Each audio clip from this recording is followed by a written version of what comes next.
Cleveland and Tennessee. Tennessee favored by 5.5. 54 is the over-under, the highest total on the slate in Week 13, although we have 2 games without spreads or totals because 2 of those teams haven't even played Week 12 yet. It looks like Myles Garrett's going to be back for this game. I think that's huge for the defense. Can they stop Derrick? Can they limit Derrick Henry, I guess is the question. Because if they can limit Derrick Henry, then they can run their own Derrick Henry impression with Chubb and Hunt and just a lot of running in this game. Isn't that the way you can see it? And when there's a lot of running in a game, as long as you limit like the 80-yard plays, it tends to stay within a field goal. I really like the Browns here.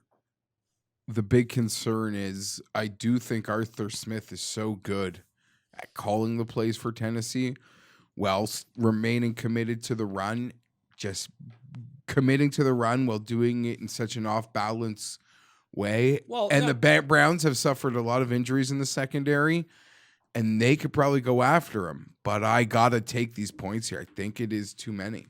Feels like a lot. I'm actually going to stick with Tennessee. I think Tennessee is just a cut above. And basically what we've seen from the Browns all season is they beat the crap out of even Jacksonville covered against them. They beat the really bad teams to like the mediocre teams, then lose against the good teams. Tennessee is a good team.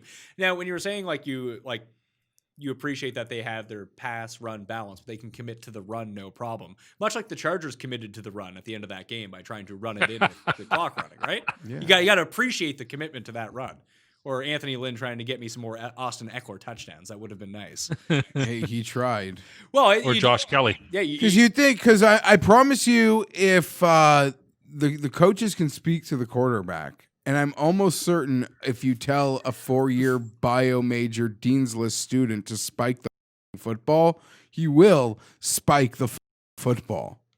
There was a miscommunication, Jeff. I think the miscommunication may have been just within him. Like he didn't know what was going on. Who's him? Lynn. You should have seen the. I don't. How were the message boards after the game? I don't read message boards. I don't read that stuff. I don't go to those places. I know what I see, and I watch it again to confirm what I saw. And I watch the post game, and I'm proud of some of the beat reporters for spining up. And they put Lynn into a fucking pretzel after that game. They really did, to the point where in the Monday scrum, he had to sort of spend the first 5 minutes defending some of his insane answers. It's like, yeah, I kind of watched the game again, and I now realize what you guys were talking about. How do you not realize that in the moment? Well, that's the thing. He wasn't paying attention. He was on his phone playing Candy Crush. One time here, he's like, "Oh, there's like 100 plays in the game. Well, you want me to identify one?" And you love Sean McVay for knowing who was on the other team. No, that. I don't know that Lynn would know the other team right now, but and then you see Sean McVay. He could like recite a 2nd and 7 from like the 31 from 7 years ago and the exact play. And Lynn can't even distinguish the game. It was a plank walk. It was good. It was healthy. It was a plank walk. I mean, Rich Gannon laughed us off the broadcast. He really did. Multiple times. But at the end, he's like, like, all right. Like, it was literally like he couldn't believe it. And he was coached by Bill Callahan. So that's telling you something. You just hope now it's even if you like, nothing else matters. We're known for this thing now. We're known for this guy. That is like our identity is him and his blunders. Welcome to the club. No, but that's no way to grow and excite what has the potential to be an opportunity to grow and excite there's a fan base. There's no coming back, but it will not. Cheer up. The worst is yet to come, I'm sure. Whatever. They can't. Of course. Tim, they can't. Say it. Yeah. Oh, it can get worse, Jeffrey, and you know it can. Hold on. You shut up. They can't kill me. You know it can. They can't kill me, Tim. I'm already dead, buddy.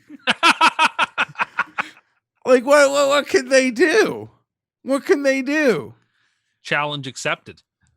Paul, you had something to say? Since we're on the topic already, is it possible that like maybe Herbert's really good because there's nobody in the crowd?